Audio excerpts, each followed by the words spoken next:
नमस्कार दोस्तों, स्वागत है आप सभी का एक बार फिर से मेरे एबी धार्मिक टीवी चैनल में। तो आज मैं आपके लिए लेकर आई हूँ बेहद ही खास जानकारी। नरसिंह जयंती के दिन अवश्य सुने कथा, जाने महत्व पूजा विधि के बारे में।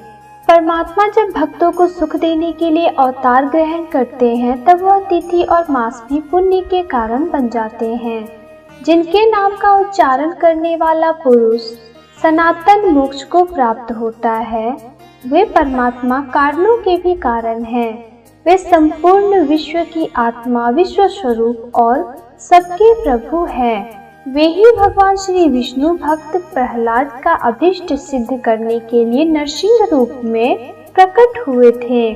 उनका प्राकट्य वैशाख मास के शुक्ल पक्ष की चतुर्दशी को हुआ था। भगवान नरसिंह के सामने भय भी कांपने लगता है। उनके पूजन से जीवन के दुख दर्द मिट जाते हैं। जानिए क्या है विष्णु जी के अवतार की कथा।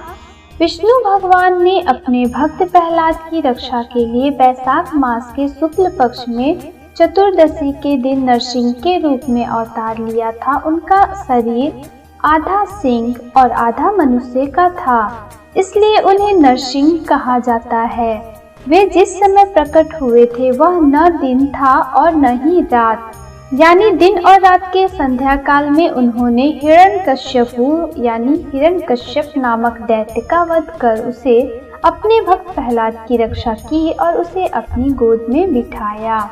मुल्तान में प्रकट हुए थे भगवान नरसिंह। कैसे करें भगवान नरसिंह का पूजन। नरसिंह जयंती के दिन व्रत एवं भगवान विष्णु के नरसिंह अवतार की पूजा की जाती है। इस दिन ब्रह्म मुहूर्त में उठकर स्नान आदि से निर्वृत्त होकर स्वच्छ वस्त्र धारण करें या पीताम्बर धारण करें।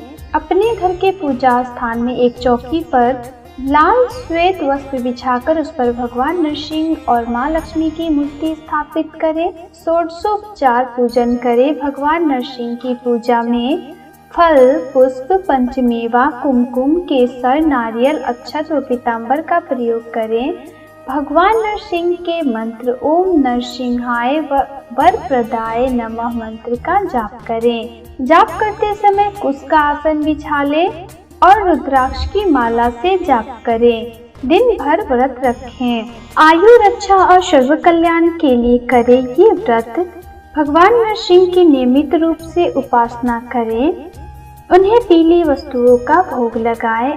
इसके बाद विशेष मंत्र का कम से कम 108 बार जाप करें। मंत्र होगा उग्रं वीरं महाविष्णुं ज्वलंतं सर्वोत्मुखं नृसिंहं भीषणं भद्रं मृत्यु नामाम्यहम्।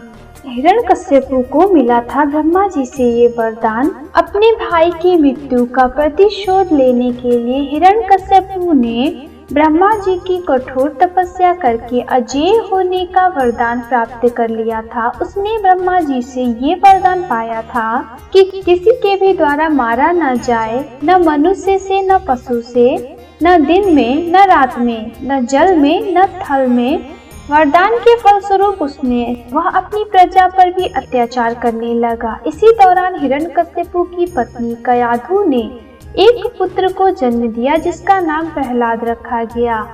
एक राक्षस कुल में जन्म लेने के बाद भी प्रहलाद भगवान नारायण का परम भक्त था और वह सदा अपने पिता द्वारा किए जा रहे अत्याचारों का विरोध करता था।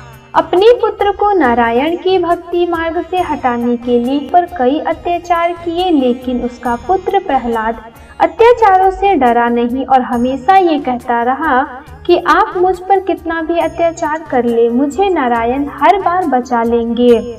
इन बातों से क्रोधित होकर हिरण्यकश्यपु ने उसे अपनी बहन होलिका की गोद में बैठाकर जिंदा जलाने का प्रयास किया। होलिका को वरदान था कि अग्नि उसे जला नहीं सकती थी, लेकिन जब प्रहलाद को होलिका की गोद में बिठाकर अग्नि के हवाले किया गया तो उसमें होलिका तो जलकर राख हो गई, लेकिन प्रहलाद बच गया। इस घटना ने हिरण्यकश्यपु को भीषण क्रोध दिला दिया। उसने बोला कि तू नारायण नारायण करता फिरता है, बता कहाँ है तेरा नारायण। प्रहलाद ने जवाब दिया, पिताजी मेरे नारायण इस सृष्टि के कण कण में व्याप्त है। क्रोधित हिरण्यकश्यपु ने कहा कि क्या तेरा भगवान इस खंभे में भी है? प्रहलाद ने कहा हाँ। कहते ही हिरण्यकश्यपु ने खंभे पर प्रहार कर दिया। तभी खंभे को चीरकर भगवान विष्णु आधे शेर और आधे मनुष्य रूप में नरसिंह अवतार लेकर प्रकट हुए और उन्होंने हिरण्यकश्यपु का वध कर दिया। ब्रह्मा जी का वरदान झूठा ना हो, इसलिए भगवान विष्णु ने ऐसे समय और स्वरूप का चुनाव किया जिससे ब्रह्मा जी का वरदान का मान रह गया। जब भगवान नरसिंह ने राक्षस हिरण्यकश्यपु को अपनी जंघा पर रखकर सीना चीरकर मार दिया और भक्त प्रहलाद को अपनी गोद में बैठाया, तो भगवान भक्त प्रहलाद ने पूछा, प्रभु मैं आपका इतना प्रिय कैसे हो गया जो आपको मेरी रक्षा के लिए अवतार लेना पड़ा? इसका जवाब देते हुए भगवान नरसिंह बोले, पूर्व जन्म में तुम ब्राह्मण के पुत्र थे और नाम था वसुदेव। फिर भी तुमने वेदों का अध्ययन नहीं किया, जिसके कारण तुमने कोई पुण्य प्राप्त नहीं किए, किंतु तुमने मेरे व्रत का अनुष्ठान किया था। बहुत से देवताओं, ऋषियों और बुद्धिमान राजाओं ने इस व्रत का पालन किया, जिसके प्रभाव से उन्हें सब प्रकार की सिद्धियां प्राप्त हुई। भक्त प्रहलाद के आग्रह पर उन्होंने व्रत का महत्व, प्रभाव तथा अपने प्रकट होने का कारण स्पष्ट किया। भगवान ने जहां अवतार लिया था वह स्थान वर्तमान में पाकिस्तान के मुल्तान में है। हिरण्यकश्यपु के वरदान के चलते रखा नर और सिंह का रूप। भगवान नरसिंह द्वारा बताई कथा के अनुसार मुल्तान में हारित नामक ब्राह्मण रहते थे, जो धर्म कर्म में लगे रहने वाले वेद पाठी थे। उनकी पत्नी लीलावती भी उनका अनुसरण करने वाली थी। दोनों ने घोर तपस्या की, जिसमें 21 युग बीत गए। तब भगवान ने वहां प्रकट होकर उन दोनों को प्रत्यक्ष दर्शन दिए। उस समय दोनों ने मुझसे कहा, भगवान यदि आप मुझे वर देना चाहते हैं तो इसी समय आपके समान पुत्र मुझे प्राप्त हो।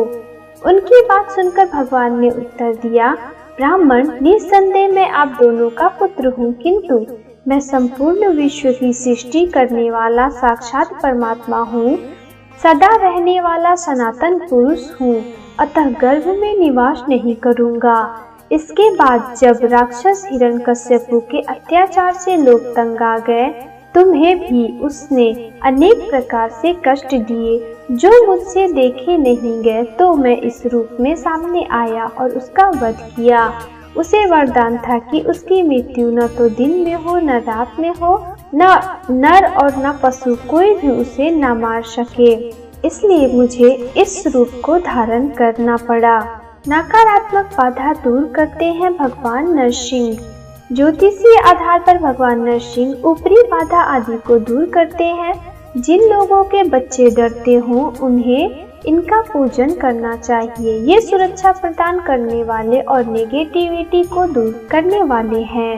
जिन लोगों का घर दक्षिणामुखी हो, दक्षिण दिशा यम की दिशा है, इसलिए दक्षिण से आने वाली नकारात्मकता को प्रभावहीन करने के लिए भगवान नरसिंह का चित्र लगाना चाहिए, किंतु ध्यान रहे भगवान का चित्र घर के बाहर नहीं होना चाहिए बल्कि अंदर ऐसे स्थान पर लगाएं जहां से दक्षिण का गेट नरसिंह भगवान देख सकें, ताकि भय और नेगेटिविटी प्रवेश न कर सके। तो दोस्तों, आशा करती हूँ आपको मेरे द्वारा दी गई जानकारी बेहद पसंद आई होगी। तो मैं आपसे फिर मिलूंगी अपने अगले वीडियो में। तब तक के लिए आप सभी का धन्यवाद।